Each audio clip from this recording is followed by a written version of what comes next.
म यो देशमा आजको मितिसम्म दर्ता भएका कुनै पनि राजनीतिक दलमा प्रवेश गर्दिन। मैले प्रस्ताव गरेको राजनीतिक दलको नाम यहाँहरु समक्ष प्रस्तुत गर्न चाहन्छु। राष्ट्रिय स्वतन्त्र पार्टी, राष्ट्रिय स्वतन्त्र पार्टी, राष्ट्रिय स्वतन्त्र पार्टी। रवि लामिछानेको नेतृत्वमा राष्ट्रिय स्वतन्त्र पार्टीको घोषणा। रवि लामिछानेको पार्टीप्रति परिवारबाटै असन्तुष्टि। आफ्नै साखेत दाई भन्छन् आजीवन त्यो पार्टीमा जाँदिन। रवि लामिछानेको पद सभापति निर्वाचन आयोगमा दर्ता भयो निवेदन। पेट्रोलियम पदार्थको मूल्यवृद्धिबारे अर्थमन्त्री जनार्दन शर्माले सांसदमा जवाब दिने। राजनीतिक आन्दोलनमा हिंसाको रोजाइको औचित्य पुष्टि हुँदैन। पूर्व प्रधानमन्त्री केपी शर्मा ओली सांसद नरहेको घोषणा गरेका कर्ण मल्ल सुदूरपश्चिम प्रदेशबाट सेवा सुविधा बुझ्दै एसपीपी जस्तो कार्यक्रमको मस्यौदा नेपालको परराष्ट्र नीति प्रतिकूल भएको प्रदीप कुमार ग्यावालीको भनाई। मूल्यवृद्धि विरुद्ध प्रदर्शन गर्ने महिला नेत्री सहित पोखरेल सहित 8 जना प्रहरी नियन्त्रणमा। रियाल काट्न होइन काम गर्न सांसद भवन जान्छौँ, रवि लामिछानेको भनाई। घण्टी चुनाव चिन्ह सहित दल दर्ताका लागि निर्वाचन आयोग पुगे रवि लामिछाने। विदेशमा रहेका नेपालीहरूले मतदान गर्न पाउनुपर्ने भन्दै गगन कुमार थापा र विश्व प्रकाश शर्माले गराए निर्वाचन आयोगको ध्यान आकर्षण। एसपीपी अगाडि बढाउने कार्यमा संलग्नको नाम सांसदलाई जानकारी गराउन नेता भीम रावलको माग। शेयर मार्केटको समस्या समाधान गर्न एमालेले गरायो सरकारको ध्यान आकर्षण। दलहरू प्रदेश र सङ्घको चुनावमा तालमेलका लागि लेखाजोखा गर्दै। एसपीपी फिर्ता लिन अमेरिकालाई पत्रचार गर्ने नेपाल सरकारको घोषणा। मिडियाको प्रभावकारी परिचालन गरेर बालेन शाह काठमाडौँको मेयर बनेको प्रधानमन्त्री पत्नी आर्जु राणा देउबाको भनाई। प्रधानमन्त्री शेरबहादुर देउबाले अमेरिका भ्रमण नगर्ने। वाम एकताका लागि दबाब दिन वामदेव गौतमले बोलाए राष्ट्रिय सभा भेला। बुधबारसम्म समाजवादीका मन्त्री हेरफेर हुने। बालेन शाहको चुनावी खर्च 3,94,498 रुपियाँ। बालबालिकालाई कोरोना विरुद्धको खोप लगाउने तयारी। धनगढीमा इन्धनको मूल्यवृद्धि फिर्ता गर्न माग गर्दै राके जुलुस र प्रदर्शन भयो भीषण झडप। जसपा फुटाएर सत्ता ढाल्ने कसरतमा नेकपा एमाले असफल। पेट्रोलियम पदार्थको मूल्यवृद्धिको विरोध गर्दै राप्रपा नेपालको भातृ सङ्गठनले गर्यो प्रदर्शन। घर जग्गा धितो राखेर कर्जा नदिने सरकारको निर्णय कार्यान्वयन नगर्न सर्वोच्च अदालतको आदेश। मूल्यवृद्धि फिर्ता नलिए 5,000 आयोजना रोक्ने निर्माण व्यवसायीको चेतावनी। नेपाल वायु सेवा निगमका कर्मचारी अध्यक्ष अधिकारी भए निलम्बित। सहकार्य हुन सके काम गर्न सजिलो र प्रभावकारी विकास सम्भव भएको काठमाडौँका मेयर बालेन शाहको भनाई। र रवि लामिछानेको नेतृत्वमा राष्ट्रिय स्वतन्त्र पार्टीको घोषणा। रवि लामिछानेको पार्टीप्रति परिवारबाटै असन्तुष्टि। दाई भन्छन् आजीवन त्यो पार्टीमा जाँदिन। अब हेर्नुहोस् पुरा समाचार।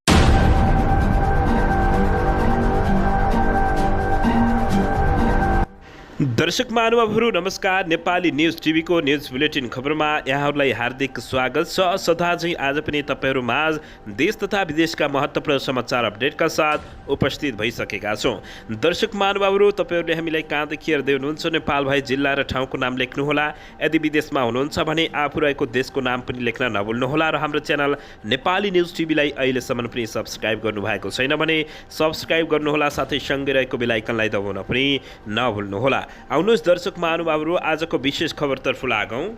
दर्शकबिन पत्रकारिता छाडेर राजनीतिमा आएका रवि लामिछानेले राष्ट्रिय स्वतन्त्र पार्टी घोषणा गरेका छन्।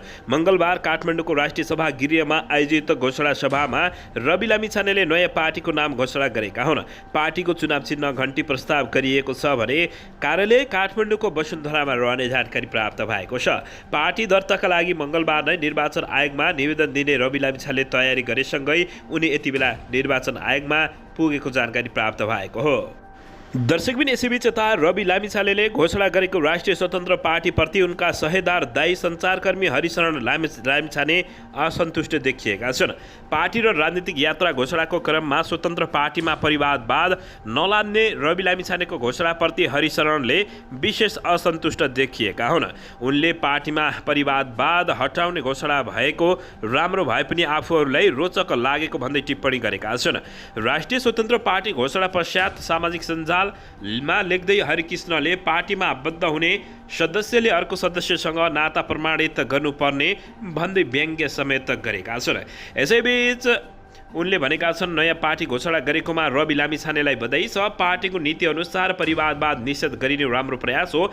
यस क्रममा मनमा लागेका एउटा रोचक कुरा, कुनै पनि नयाँ सदस्यले अब देशभर आफ्नो जन्मकुण्डलीलाई अर्को सदस्यसँग भिडाई नाता अप्रमाणित भएको प्रमाणपत्र लिएर मात्र पार्टी प्रवेश गर्नु होला भनेर उनले व्यङ्ग्य प्रहार गरेका छन्। फेरि पछि आपसी माया प्रेममा परि बिहे बारी भई कुनै अवस्थामा नाता प्रमाणित भएमा सदस्यता खारेज हुन सक्छ है। दर्ता हुन बाँकी सो पार्टीका कुनै पनि गतिविधिमा म परिवारको नातेदारको नाताले नैतिक रूपले संलग्न हुने त कुरै भएन। राजनैतिक रूपले त्यो पार्टीमा म आजीवन रहने छैन भन्ने जानकारी पनि गराउन चाहन्छु, रवि लामिछानेका दाइले बताएका हुन्। त्यसै गरी उनले आफूसँग दल र स्वार्थको हैसियतमा धेरै सम्भावनाहरू रहेको बताउँदै आफू स्वतन्त्र नागरिकको हैसियतमा काम गर्न समेत उनले जानकारी दिएका छन्। त्यसैबीच उनले भनेका छन्, स्वतन्त्र र दलगत राजनीतिका लागि मसँग अपार अवसर र सम्भावना छन्। बाँकी कुरामा कमेन्ट गर्ने मेरो हैसियत छैन। नेपाल आमाको एक स्वतन्त्र नागरिकको नाताले मेरो जीवन देशको सेवामा हमेसा समर्पित रहने उनले बताएका छन्। नेपाली सञ्चार जगत चर्चा कमाएका रविले केही दिन अघि सञ्चारकर्म छोडेर राजनीतिमा आउने निर्णय गरेसँगै त्यसैसँगै आज राष्ट्रिय सभागृहमा एक कार्यक्रम गरी स्वतन्त्र पार्टीको घोषणा गरेसँगै साथै बाँकी राजनीतिक यात्राको विषयमा समेत प्रश्न पारेको बताइएको छ। दर्शकबिन यसैबीच राजनीतिक खचपच नभएको भए लिपुलेक, लिम्पुवाधुरा र कालापानी नेपालको भइसक्ने पूर्व प्रधानमन्त्री केपी शर्मा ओलीले टिप्पणी गरेका छन्। प्रमुख प्रतिपक्षी दल नेकपा एमालेका अध्यक्ष एवं पूर्व प्रधानमन्त्री केपी शर्मा ओलीले कुनै देशले आफ्नो भूभाग चाहियो भन्नु अर्घेलाई नभएको स्पष्ट पारेका छन्। अध्यक्ष केपी शर्मा ओलीले लिपुलेक, लिम्पुवाधुरा र कालापानी सुगौली सन्धिपछि नेपालको भोगचलन गर्दै आएको भूभाग भएको उल्लेख गर्दै त्यो चाहियो भन्नु अर्घ्यालाई नभएको स्पष्ट पारेका छन्। मङ्गलबार पूर्व राजदूतहरूको समूहले काठमाडौँमा आयोजना गरेको एक अन्तर्क्रिया कार्यक्रममा बोल्दै उनले छिमेकी सम्बन्धलाई सुदृढ बनाउनकै लागि आफूहरू भौगोलिक अखण्डताको सवालमा प्रधानमन्त्री हुँदा भारतसँग उच्चस्तरीय वार्ता गरेको र राजनीतिक खचापच नभएको भए हालसम्म लिपुलेक, कालापानी र लिम्पुवाधुरा नेपालको भूभाग भइसक्ने जस्तो आफूलाई लाग्ने पूर्व प्रधानमन्त्री केपी शर्मा ओलीले बताएका छन्। अध्यक्ष केपी शर्मा ओलीले राष्ट्रिय हितको पक्षमा खुलस्त भएर कुराकानी गर्दा मात्रै देशबीचको सम्बन्ध अझ सुदृढ हुने कुरा आफूले उच्चस्तरीय वार्ताको क्रममा पटक राखिरहेको समेत जानकारी दिएका छन्। दर्शकबिन यसैबीच असार 8 गते अर्थात् भोलि बुधबारबाट देशैभरि सबै हवाई उडान रोक्ने वायु सेवा सञ्चालक सङ्घ नेपालले घोषणा गरेको छ। विभिन्न मागहरू राख्दै वायु सेवा कम्पनीहरूले माग पूरा नभएसम्म असार 8 गतेदेखि फ्लाइट हेलिकप्टर नउड्ने बताएका छन्। मङ्गलबार काठमाडौँमा पत्रकार सम्मेलन गर्दै सङ्घले आफ्ना जहाज र हेलिकप्टर नचलाउने निर्णय गरेको हो।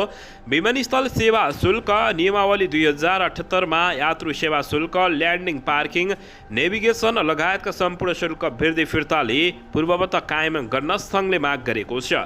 त्रिभुवन विमानस्थल परिसरमा नियम अनुसार त्रिभुवन विमानस्थलबाट स्वीकृति प्राप्त गरी विमान सेवा कम्पनीहरूले निर्माण गरी हवाई सेवाका लागि प्रयोग भइरहेका स्थान तथा संरचनाहरूलाई यथावत राखी प्रयोगका लागि निरन्तरता प्रदान गर्न सङ्घले माग गरेको छ।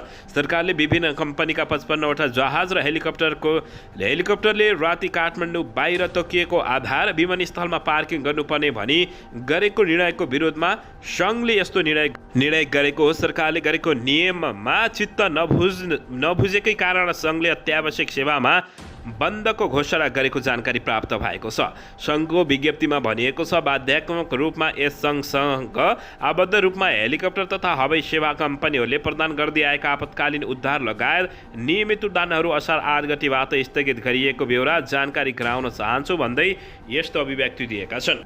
दर्शकबिन यसैबीच सांसद नरहेको घोषणा गरेका कर्ण मल्ल सुदूरपश्चिम प्रदेशबाट सेवा सुविधा बुझिरहेका छन्। सुदूरपश्चिम प्रदेश सभा सदस्य नरहेको घोषणा गरेका कर्णबहादुर मल्लले प्रदेश सभा सदस्यको हैसियतमा मासिक रूपमा सरकारी सेवा सुविधा बुझिरहेको पाइएको छ। 2074 सालको निर्वाचनमा डडेलधुराबाट प्रदेश सभा सदस्य विजय मल्ललाई नेपाली काङ्ग्रेसले साधारण सदस्य समेत नरहने गरी कारवाही गरेपछि उनले प्रदेश सभा सदस्य त्यागेको घोषणा गरेका थिए। प्रदेश सभा सदस्य त्याग्ने घोषणा गरे पनि उनले प्रदेश सभा सचिवालयमा राजीनामा नदिएका कारण सेवा सुविधा पाइरहेका छन्। प्रदेश सभा सचिवालयका सूचना अधिकारी युवराज जैसीले मल्लले राजीनामा दिएको जानकारी प्राप्त नभएका कारण प्रदेश सभा सदस्यको हैसियतमा कानुन बमोजिम पाउने सेवा सुविधा उपलब्ध गराइएको उनले जानकारी दिएका छन्। दर्शकबिन सरकारले अमेरिकासँगको स्टेट पार्टनरसिप प्रोग्राम एसपीपी फिर्ता लिने घोषणा गरेको छ। सोमबार बसेको मन्त्री परिषद बैठकले एसपीपी फिर्ता लिन आवश्यक पत्रचार गर्न प्रक्रिया अगाडि बढाउन सेनालाई निर्देशन दिने निर्णय गरेको एक मन्त्रीले जानकारी दिएका छन्।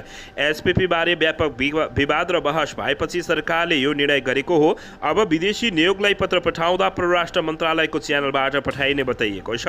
एसपीपी सम्झौताका लागि सेनाले पत्रचार गरेको खुलासा भएको थियो। अमेरिकी दूतावासले यसअघि नेपालले नचाहे फिर्ता लिन पत्रचार गर्न सक्ने भनेर पहिले बताइसकेको अवस्थामा अन्ततः एसपीपी फिर्ता लिन पत्रचार गर्ने नेपाल सरकारले घोषणा गरेको हो। दर्शकबिन यसैबीच यता सत्तारूढ दल नेपाली काङ्ग्रेसकी नेत्री आरजु देउबाले बालेन शाहले सोसल मिडियाको प्रभावकारी परिचालन गरेर काठमाडौँ महानगरपालिकाको मेयर बन्न सफल भएको टिप्पणी गरेपछि उनको चर्को आलोचना भएको छ।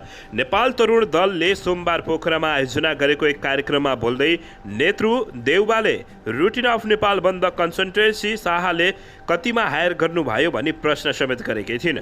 ठुलो अफेयर भएको रुटिन अफ नेपाल बन्दलाई परिचालन गरेर स्वतन्त्रतर्फका उम्मेद्वार शाह मेयर बन्न सफल भएको उनको आरोप रहेको छ।